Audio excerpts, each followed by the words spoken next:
All right, folks. So Candace Owens appeared on the Piers Morgan show. Israel's up to something no good in Gaza, says Candace Owens.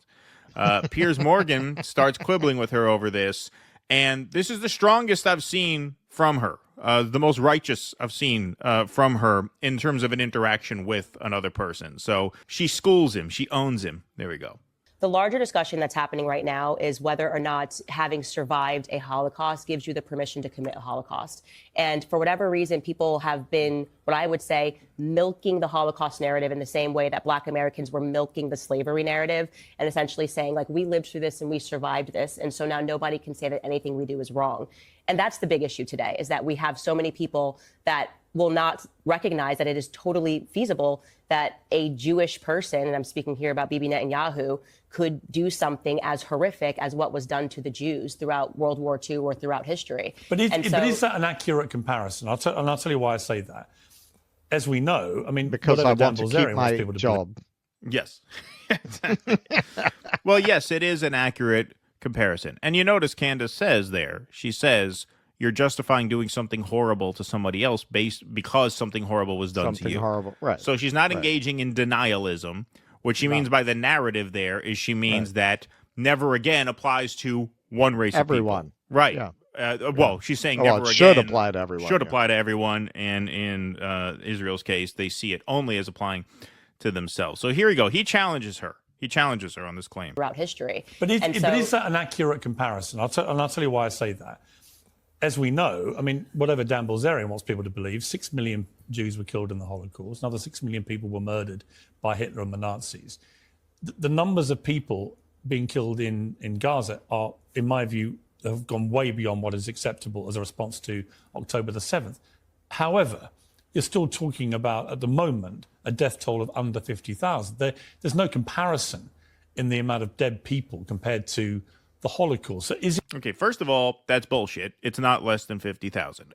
How you could be sitting at this desk discussing this issue for the past 14 months and think the death toll is under 50,000 is astounding. Yeah. It was at 40,000 in January of this year, 1 year ago.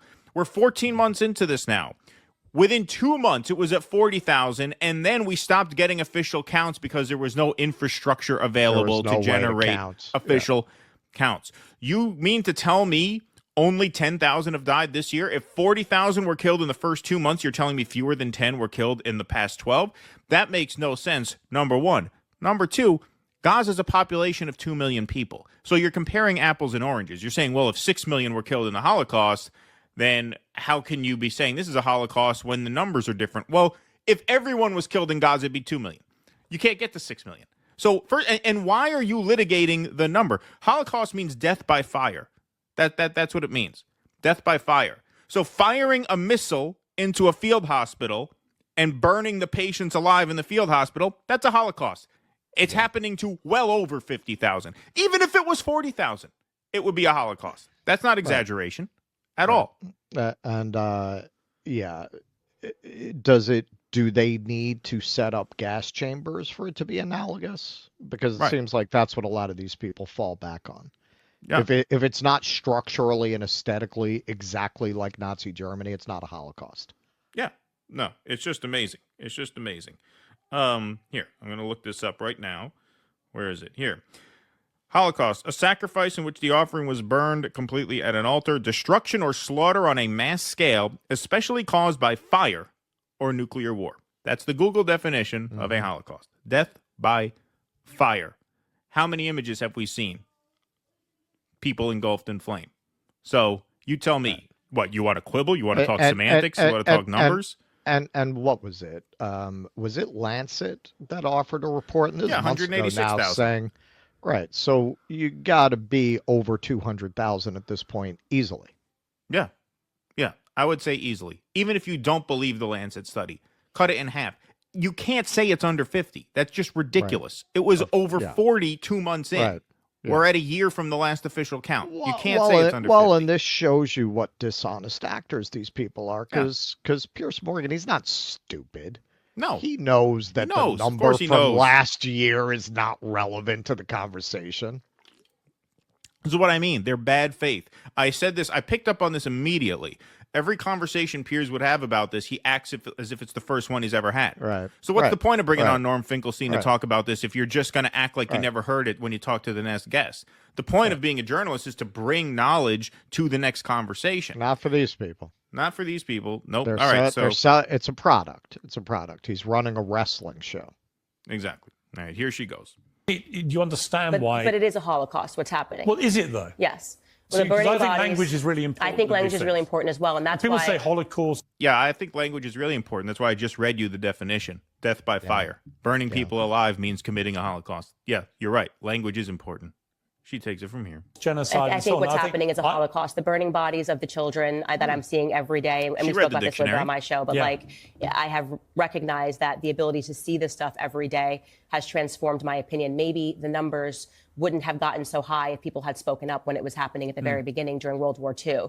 And so I want to use my platform to say that I believe that they are intentionally executing a Holocaust. I think Bibi Netanyahu, there's tons of evidence, and obviously the Western media is not reporting on this, but the corruption trials that are going on with Bibi Netanyahu pertaining to October 7th and him editing the transcripts and the prior knowledge that he knew is now becoming extremely pertinent. It is a question as to whether or not he allowed the attacks to take place, essentially to then be able to go in and to commit this Holocaust against the Palestinians.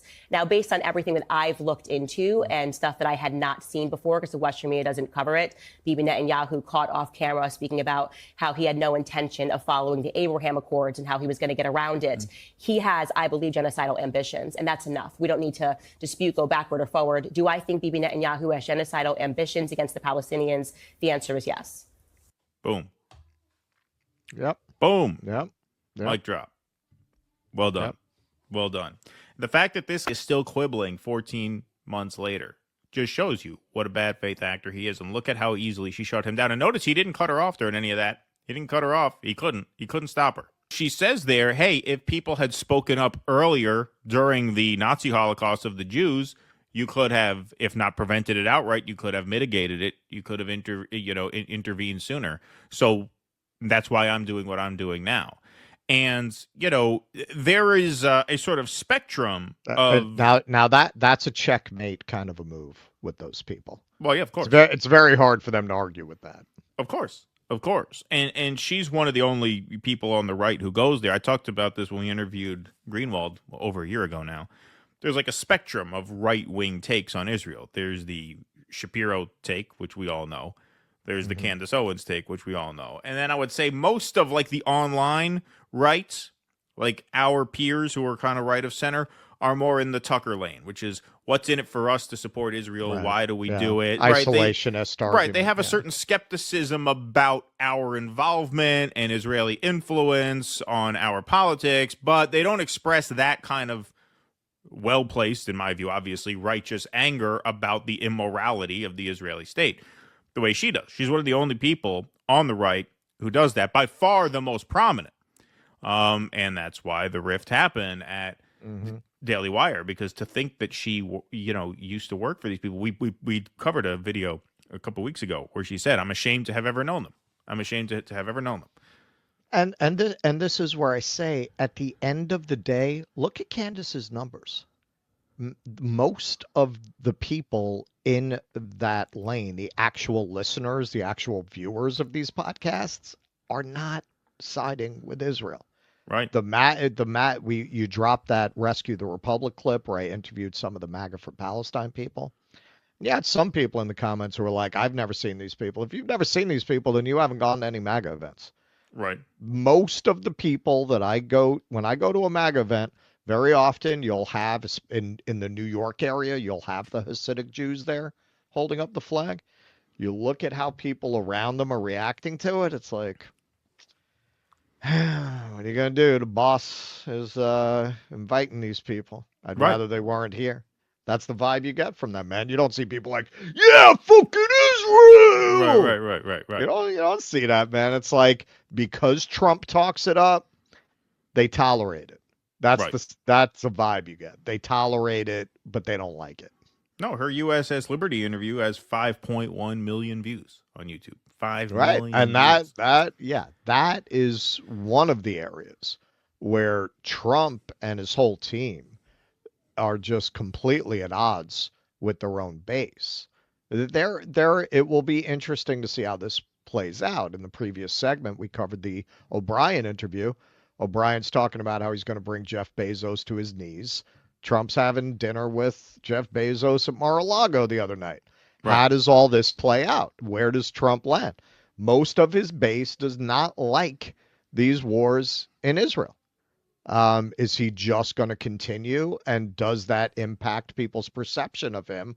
Or are they just resigned that they're going to accept it and the Palestinians are a chip they're willing to throw on the table to get other things? I mean, it kind of seems that way, given that so many people who absolutely felt that the support for Israel was disqualifying when it was coming from the Biden-Harris administration are cheering on people like Tulsi Gabbard, who are just as fanatical as anyone in the Biden administration. Right. Indeed. Please clap.